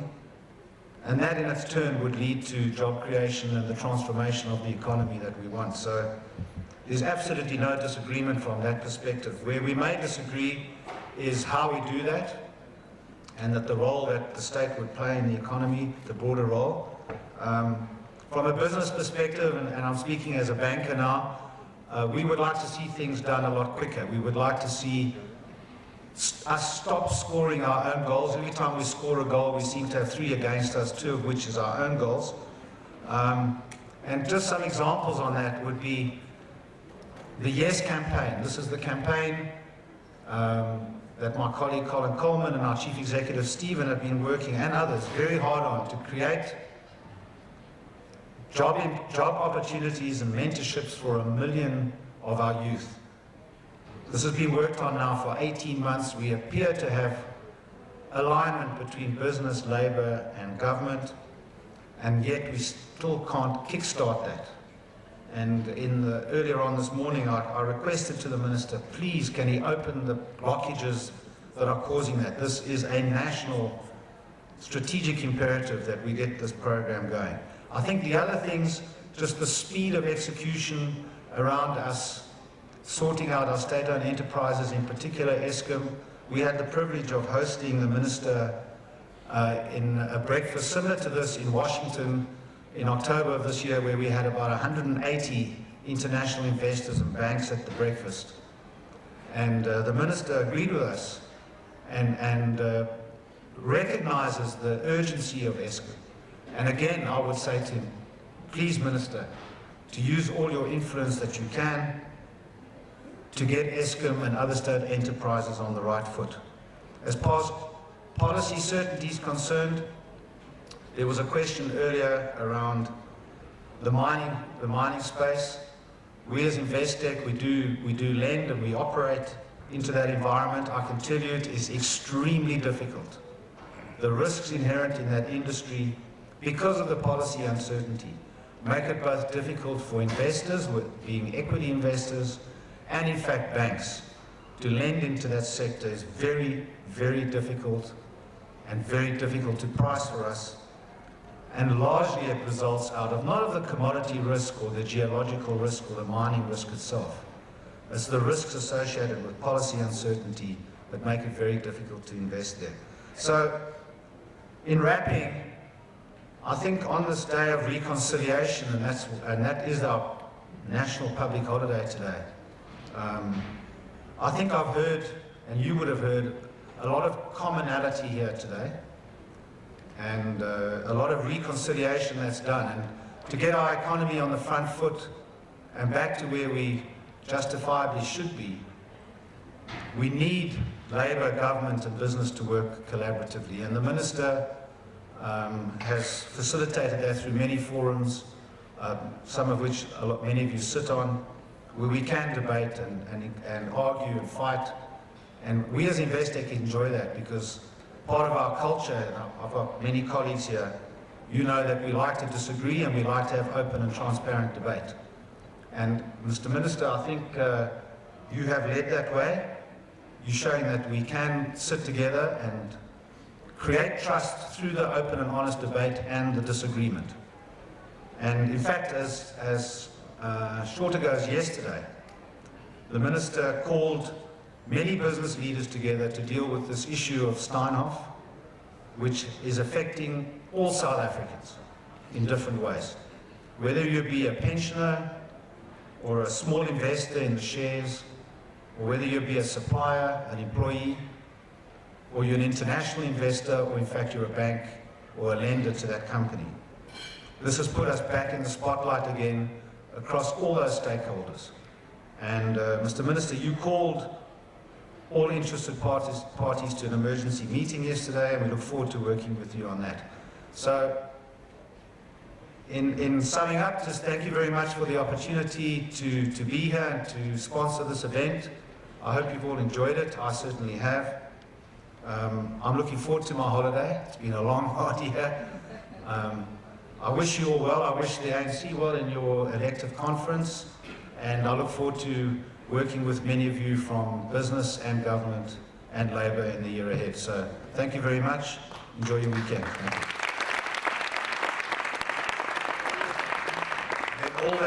Business Forum meeting here at the ANC ambassadors conference, and these breakfasts will take place every morning. The first one, of course, that's just ended now, keynote address by the Finance Minister, Malusi Gigaba. Now, the Progressive Business Forum acts as a liaison between the ANC and the business sector, and it involves or has members who are ranging from small to big businesses, and facilitates effective and vital communication between businesses and the ANC. This morning we've had the event sponsored, the breakfast sponsored by Investec and its CEO, Richard Wainwright, addressing business leaders. The message: we need to come together and transform the economy, and a very similar theme running through the entire morning. Minister Gigaba significantly accepting that the leadership of this conference, the new leadership especially, has a main task of transforming the economy, of taking the economy forward, and of dealing with issues like state corruption, problems in our SOEs, and these are issues that not only need to be spoken about, but now need to be tackled. And with me is the board member of Business Leadership South Africa, Colin Coleman, who is also represents Goldman Sachs, and to give us some analysis of Minister Gigaba's address today. Thanks for joining me. What's your take on the minister's speech today? I thought it was an outstanding speech. I think he gave a very interesting and constructive analysis of the interplay between the challenges of growth, transformation and productivity in the economy. We have to unleash growth and we have to unleash productivity in order to deal with the dynamics of transformation and with the levels of poverty, inequality and joblessness in the economy. This is important. It's important for big business, important for government, it's important for labor and it's important for civil society. We have to have a job-creating growth program going forward. Creation of jobs will also put money in the pockets of people who are being put to work. That will feed families and will help grow the economy, pay taxes and feed infrastructure build. He laid this out very clearly and I think it was extremely well done.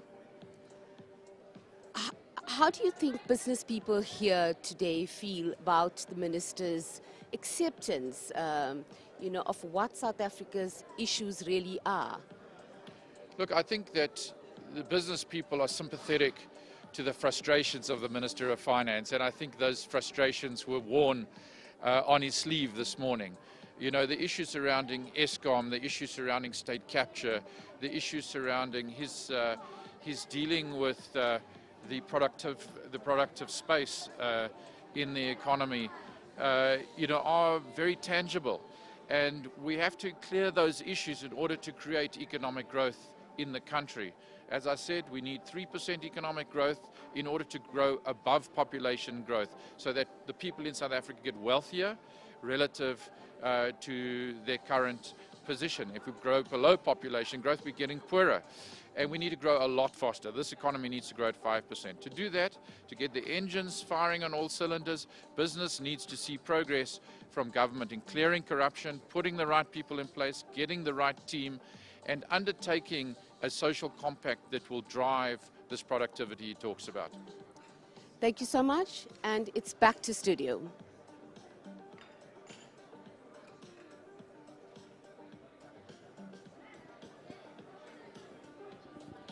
All right, okay. We'll chat again, I'm sure. No problem. Okay. You can grab Thank me. you.